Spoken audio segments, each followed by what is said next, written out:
মা মা এটা ইমান ধুনীয়া শব্দ, এটা শব্দ মাথো মা।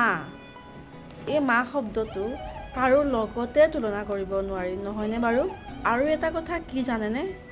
কাৰোবাক জানো মা বুলি মাতিলে মা হ'ব পাৰে? এগৰাকী মা হ'বলৈ হ'লে মানৱতা, মমতা, মৰমীয়া এইকেইটা গুণ সেই মাগৰাকীৰ গাত থাকিব লাগিব, তেতিয়াহে এগৰাকী মা হ'ব পাৰে। সেই চাগে আটাইকেইটা গুণ মোক মা গাত থকাৰ বাবে চাগে মোক গম পায়, মোৰ সুখ দুখৰ কথা, কি খাইছোঁ, মোৰ গাটো ভালে আছেনে, কথা ক'লেই গম পাই যায়। চাওকচোন কি আচৰিত, মা শব্দটো কেনেকুৱা। সেইকাৰণে কৈছোঁ, মা এগৰাকী হ'বলৈ হ'লে এই তিনিটা গুণ থাকিব লাগিব: মৰমীয়া, মমতা, মানৱতা, তেতিয়াহে এগৰাকী মা হ'ব পাৰে। সেইকাৰণে আটাইতকৈ ভাল পোৱা মানুহগৰাকীয়ে হৈছে মা। মা সাহস।